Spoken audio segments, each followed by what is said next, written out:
May PhilHealth number ka na ba? Kung hindi ka pa rehistrado sa PhilHealth, narito ang iyong dapat gawin. Bago tayo magpatuloy, huwag kalimutang mag-subscribe sa aking channel.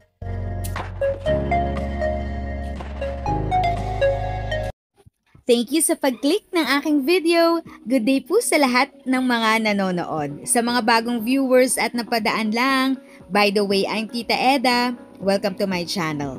Ang channel na maghahatid sa iyo ng dagdag kaalaman tungkol sa government services, bagong mga balita at informative videos na galing sa legit na resources. Mag-subscribe na para updated ka.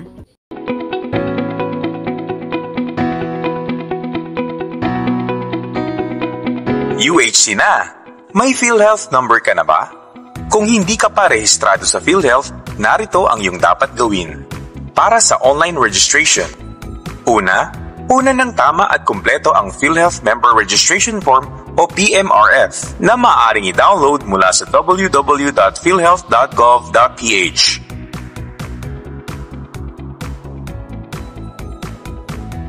Pangalawa, ipadala ang PMRF, PDF o JPEG format sa Action Center at philhealth.gov.ph. Kalaki pang scan copy o litrato ng valid identification card at iba pang kinakailangan dokumento.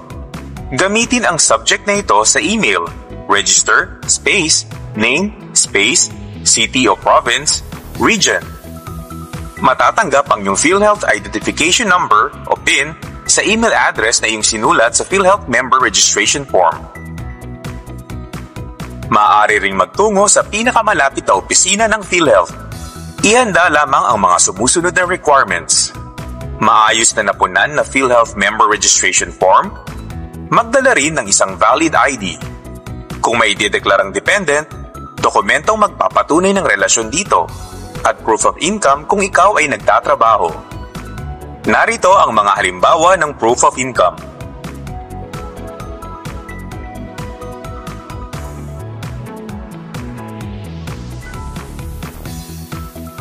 Narito naman ang listahan ng valid ID na maaaring ipresenta.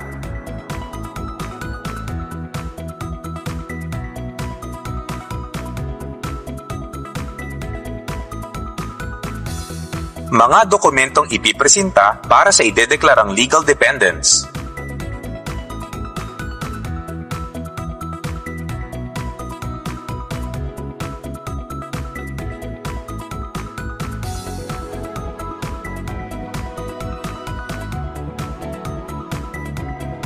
Kapag nakompleto na ang mga requirements kasama ang maayos na napunan na PhilHealth Member Registration Form, dalhin ito sa pinakamalapit na PhilHealth office sa iyong lugar. Hintayin ang ibibigay na Member Data Record o MDR at PhilHealth ID card na naglalaman ng iyong PhilHealth Identification Number. Ito ang patunay na rehistrado ka na sa PhilHealth. Kung ikaw ay papasa na bilang PhilHealth Lifetime Member, abay mag-update ka na rin. Isumite lamang ang mga sumusunod. Para sa mga Senior Citizen Program members naman, para naman sa Sea-based Overseas Filipino members na kasalukuyang nasa ibang bansa, bumisita sa pinakamalapit na accredited collecting partner tulad ng iRemit at Ventaja Corporation. Magparehistro gamit ang Electronic Registration Facility. I-download ang kumpleto at maayos na napunan na PMRF at i-email ito sa ofp@philhealth.gov.ph. Ang dali, di ba? Tara na at magparehistro upang di maabala sa pagkamit ng benepisyo.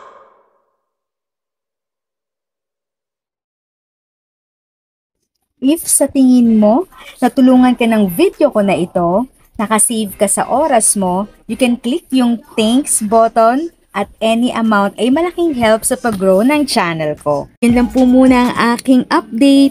Sana ay nakatulong na dagdag kaalaman ang aking shinare today.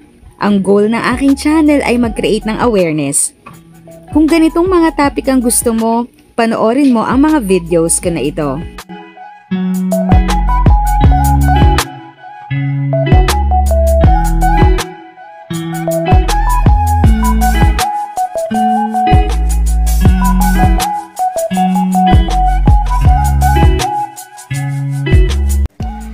Thanks for watching! Kung may kapamilya, kaibigan o kakilala sa tingin mo ay magiging interesado sa video, please share or tag sila sa comment section.